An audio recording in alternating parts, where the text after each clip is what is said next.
Nuestra vida es como un show televisivo en directo con un ligero retraso. David Eagleman.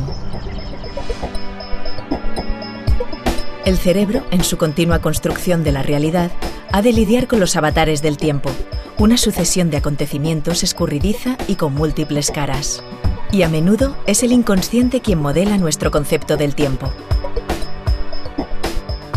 Con David Eagleman, neurocientífico de la Universidad de Texas, Eduardo Punset hace un recorrido por las diversas facetas del tiempo y nuestra relación con él.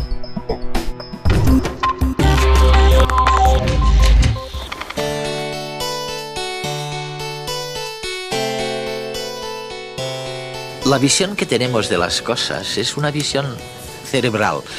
Y la prueba de eso es que a veces estas visiones no conducen a ninguna parte, ¿no? Al vacío más absoluto.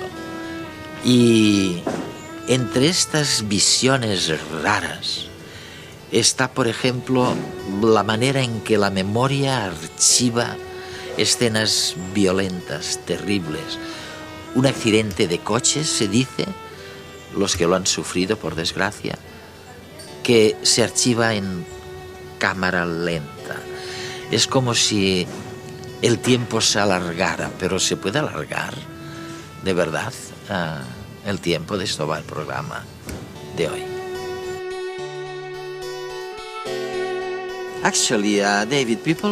De hecho, David, la gente que ha tenido un accidente de coche, parecen recordar como si el tiempo de repente estuviese yendo a cámara lenta. ¿Es cierto o es pura imaginación de la gente? Es una gran pregunta. Lo comprobamos y la forma de hacerlo fue poner a la gente en una situación muy aterradora. Los tiramos en caída libre desde una torre a una altura de unos 45 metros y mientras caían en la red que había debajo, comprobé su percepción del tiempo. Les pedimos que lo calcularan con un cronómetro. Resulta que ante un hecho que da miedo, no se pueden ver las cosas a cámara lenta. No ves a cámara lenta. Sin embargo, retrospectivamente, te crees que duró mucho tiempo. Significa que el tiempo y la memoria están interrelacionados. Durante un hecho que da miedo, nuestro cerebro retiene recuerdos más ricos, más densos, de modo que cuando se vuelven a leer más tarde, la sensación es que duró mucho. Igual que si fuera en cámara lenta, ¿no? Aunque no lo es. Lo que estás diciendo me recuerda a unos amigos neurólogos, especialistas en emociones, que me comentan algo bastante parecido, en el sentido de que cuanto más fuerte es la emoción, cuanto más fuerte es el sentimiento, más rica es entonces la memoria de lo ocurrido. Por ejemplo, un gran amor. Sí, es exactamente así. La razón por la que tenemos memoria es para retener las cosas importantes cuando se producen. Cuando hay una situación muy emocional, cuando sucede algo escalofriante, como un accidente de coche o un robo. O un gran amor, ¿no? O un gran amor. Aunque habitualmente son momentos en el tiempo, el cerebro los retiene. Hay una zona del cerebro llamada amígdala que solo interviene en momentos de mucho estrés o miedo o emoción y suele registrar nuestros recuerdos en una pista de la memoria secundaria. ¿Cómo es posible que la parte consciente de nuestro cerebro cuente para tan poco? O sea, si es que es increíble, si es que casi todo es inconsciente. I mean, it's unbelievable. Es que no me lo creo. La parte más pequeña, creo que lo dices en alguno de tus libros, La parte más pequeña del cerebro es la consciente. Así es. La mayoría de lo que pensamos, hacemos, actuamos y creemos es generado por partes de nuestro cerebro a las que no accedemos y ni siquiera las conocemos demasiado bien. Y la gente no se enfada cuando les dices eso. A la gente le cuesta creerlo.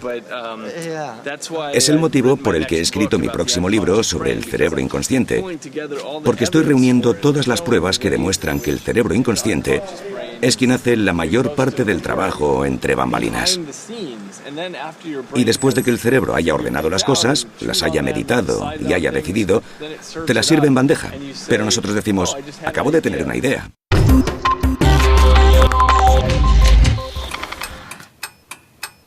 El tiempo marca el ritmo de nuestras vidas.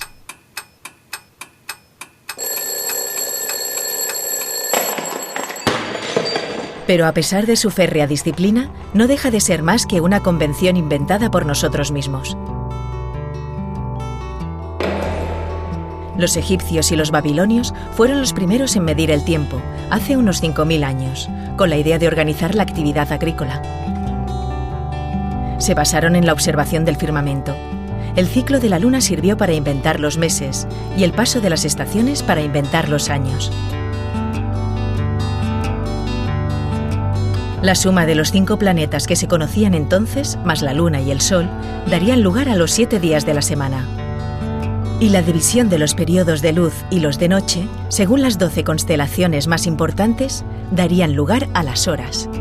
Pero la longitud de las horas no era exacta, ya que la duración de los días y las noches era distinta según la época del año. En invierno, las horas de luz eran más cortas y en verano más largas. Durante milenios, este sistema rigió la vida de egipcios, griegos, romanos y sus herederos. Sin embargo, en la época medieval, los monjes decidieron poner un poco de orden e inventaron el reloj mecánico, capaz de señalar las horas de manera uniforme. Así podían controlar mejor el hora et labora. Y quedamos definitivamente atrapados por el ritmo del tic-tac cuando, en el siglo XVII, se descubrió la cicloide, un tipo de curva con una propiedad casi mágica. Si dejamos caer una canica desde diferentes puntos en un cuenco cuya forma sea la de la cicloide, el tiempo que tardará en llegar al centro será siempre el mismo, independientemente del lugar desde donde se lance.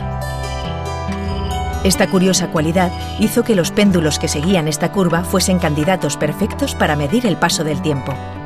No importaba la amplitud del arco que describiesen, siempre tardarían lo mismo en volver a la verticalidad. Había nacido el ritmo regular que marcaría segundos y minutos.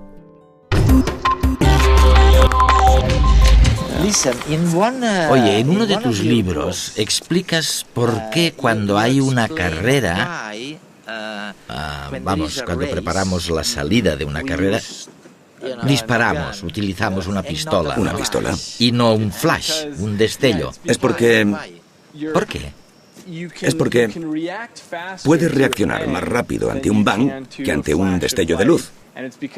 Y es porque la parte del cerebro encargada del oído puede operar mucho más rápido que la que se encarga de la visión. Pero ahí va el misterio. El misterio es que, cuando hago esto, parece que esté sincronizado. Es decir, que la parte del cerebro que interviene en el oído y la que interviene en la vista tienen que esperar y ordenar la historia y sincronizarlo todo para nosotros. En los primeros tiempos de la televisión, los ingenieros estudiaban cómo se podían enviar las señales de audio y las visuales y asegurarse de que estuvieran sincronizadas. Lo que descubrieron por casualidad es que no es necesario que estén sincronizadas, porque hay una ventana de 1/10 de segundo en la que las señales pueden estar desfasadas, pero el cerebro de los espectadores las sincronizará. Cuando nosotros probamos aquí en el programa de redes la videoconferencia, al comienzo había esta especie de retraso, ¿no? Un retraso. Sí. Si es de más de 1/10 de segundo, nuestro cerebro se dará cuenta. Voy a ponerte un ejemplo. Imaginemos que cierras la puerta del coche. Si estoy cerca de ti, parece que estés sincronizado. ¿Qué ha ocurrido al mismo tiempo? El batir de la puerta y la visión. Y la visión, exactamente. Pero a medida que me alejo, en un cierto punto, a unos 30 metros de distancia, de repente se parecerá a esto. parecerá asíncrono. Y esto es porque a esta distancia, la velocidad de la luz y la velocidad del sonido están suficientemente lejos como para que, de repente, mi cerebro ya no pueda sincronizarlo, de modo que ahora lo ve como dos cosas distintas. Todavía me pregunto por qué todo parece suceder al mismo tiempo. ¿Cómo lo llamas a eso? ¿La atadura del tiempo? ¿Las componentes del tiempo? Sí, correcto. Todo pasa a la vez. Uno de los retos para el cerebro es captar información sobre el mundo a través de distintos sentidos. La vista, el oído, el tacto, etc. Y otros. Pero procesa la información a velocidades muy distintas, lo que significa que algunas partes del cerebro obtienen la información antes que otras. Y el cerebro tiene muchas dificultades para recopilar toda esta información, sincronizarla, entregarnos una historia y decirnos, vale, esto es lo que ha ocurrido. Pero la consecuencia es que vivimos en el pasado. La consecuencia es que cuando pensamos que se produce el momento ahora ya sucedió hace mucho tiempo y las señales cerebrales se han ido moviendo. Hemos tenido que recopilar toda la información, compararla, y entonces es cuando vemos el momento ahora. De modo que nuestra vida es como un show televisivo en directo que no es realmente en directo. Está con nosotros con un ligero retraso. Nuestra percepción de la vida va por detrás de la realidad. O sea que cuando algunos de mis amigos filósofos me dicen que solo existe el pasado, la ciencia viene a decir más o menos lo mismo. Los recuerdos son realmente importantes porque en realidad solo existe el pasado, la memoria, no hay futuro. Bueno, no sabemos la respuesta a esto. Solo conozco la respuesta desde el punto de vista neurocientífico. La pregunta que se plantean los físicos es si el futuro ya existe, pero no tenemos acceso a esa parte. En cambio, sí que podemos acceder al pasado.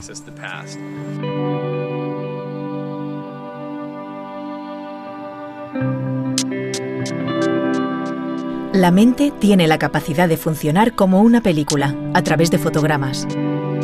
Todo lo que ocurre en un intervalo menor de 1/10 de segundo lo vivimos como si fuera simultáneo, pero, por ejemplo, sonido e imagen llegan a nuestro cerebro a diferente velocidad. Lo que hace la mente es ahorrar tiempo superponiendo sensaciones unas con otras, para generar una realidad lo más sencilla posible.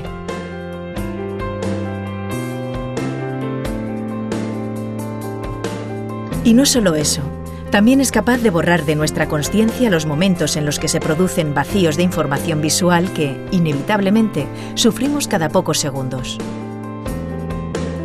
No se asuste, no se trata de nada grave, solo de los parpadeos, de los que no solemos darnos cuenta.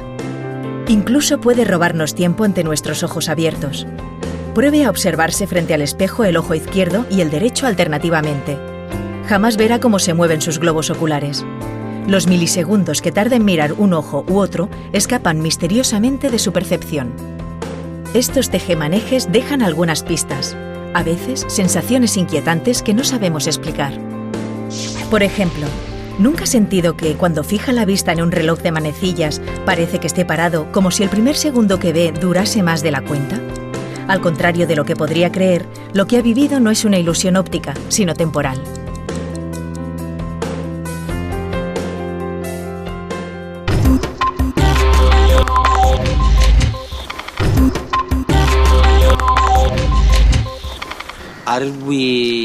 ¿Somos realmente tan frágiles como se desprende aparentemente de tus palabras? Quiero decir, esto de mezclar o de sincronizar el tiempo con las señales neurológicas, esto ya en sí mismo es una ciencia, ¿no? Sí, esto es a lo que me dedico fundamentalmente, a estudiar cómo el cerebro interpreta el tiempo. Y lo sorprendente es que el tiempo es muy maleable. Puedo hacer algo en el laboratorio que te haga creer que algo duró más o menos de lo que realmente duró, o que algo se produjo antes que otra cosa, aunque en realidad fue lo contrario. Resulta que nuestra noción del tiempo es cambiable. Como las ilusiones ópticas. Pero esto no quiere decir que el tiempo esté fijado, ¿no? Que sea el mismo para todos.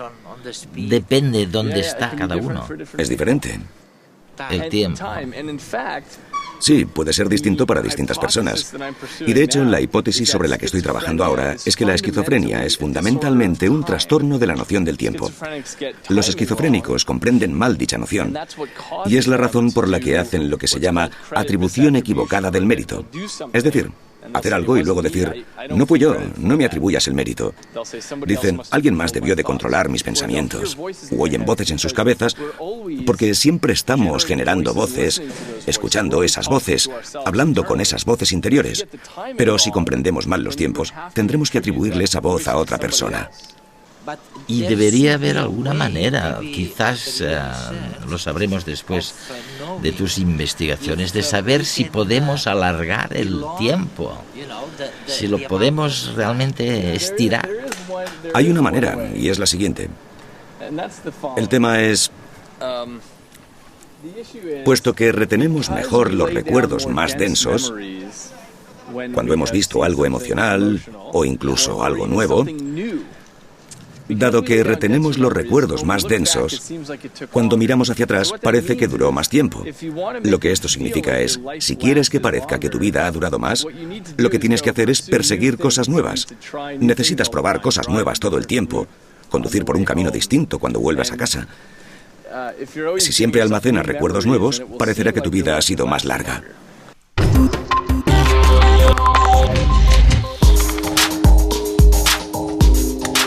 Imagina que pulsa un botón y, menos de un segundo después, un flash le ilumina la cara. ¿Qué ocurriría si repitiese la experiencia varias veces durante un rato? Los científicos lo han probado y han llegado a la conclusión de que nuestro sistema nervioso se adapta al flash, de manera que al final nos parece que la bombilla se enciende al mismo tiempo que apretamos el botón. Y no solo eso. Si alguien retoca el mecanismo y hace que realmente el flash se produzca en el momento en que pulsamos el botón, nos parecerá que la luz se ha encendido incluso antes de mover nuestro dedo. Con este sencillo ejemplo queda patente cómo el tiempo es algo que nuestro cerebro puede modificar según las circunstancias. Lo que ocurre es que cuando una experiencia se repite muchas veces, las neuronas que se encargan de registrarla cada vez se activan menos. Es como si se acostumbrasen a ella y tuviesen que trabajar menos para representarla en la mente. La ventaja es que así el cerebro consume menos energía. El inconveniente es que la consciencia interpreta este bajón de actividad haciéndonos creer que la experiencia dura menos tiempo que la primera vez que ocurrió.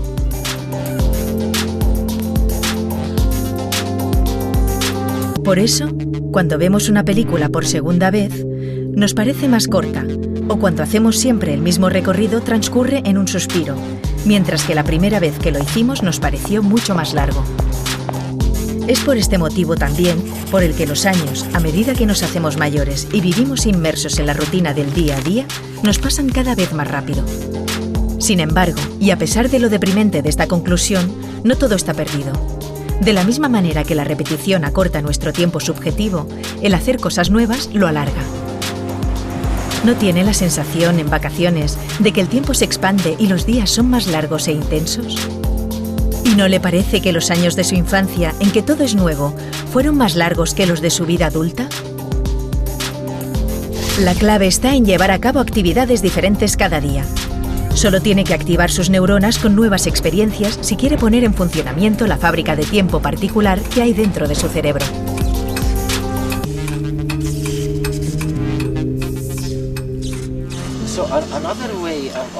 Otra forma de decir lo que estás explicando quizás sea pensar en el tiempo no como una única entidad, sino como algo que es más complejo. Correcto. El tiempo está formado por distintos componentes: la duración, la simultaneidad, el orden temporal, cosas así. Así es como estudiamos el tiempo en el laboratorio. Siempre pensamos en el tiempo como en una única cosa, pero de hecho hay distintas redes en el cerebro que intervienen en diferentes aspectos del tiempo. Podemos tener ilusiones o trastornos que afectan un aspecto y no otros. Puedes sentir que algo duró mucho tiempo, aunque durante este tiempo realmente no hayas podido ver que las cosas iban más rápido. Y esto seguramente explicaría el hecho de que, bueno, algunos científicos que, al contrario de David, al contrario de la conversación que hemos tenido hoy, siguen considerando el tiempo como una cosa única y no compuesta de diferentes componentes, ¿no? Yo tengo un gran físico, amigo inglés, que dice, el tiempo no existe, deja huellas, el cabello blanco, I mean, time leaves traces, El tiempo deja marcas, huellas, por ejemplo, las canas, pero el tiempo como tal no existe, dice él, y solo se puede decir esto si crees que el tiempo es único, que solo tiene una componente. Cuando adoptamos un punto de vista como el tuyo, David, podemos ver que las cosas pueden cambiar. Así es, pero fundamentalmente no sabemos. Quiero decir, sabemos que el cerebro trabaja mucho para interpretar el tiempo, pero no sabemos fundamentalmente cuál es la realidad fuera de nuestros cerebros y si el tiempo existe de alguna manera fundamental. Se trata de una pregunta abierta ahora mismo.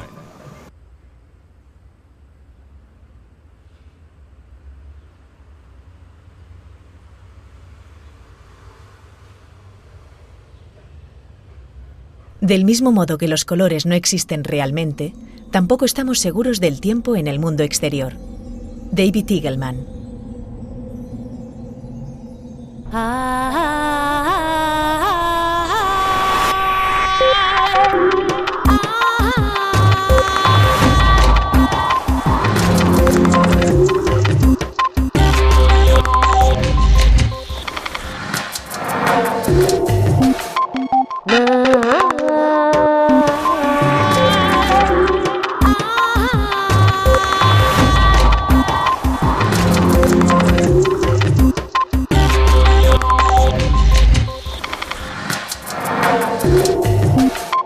No.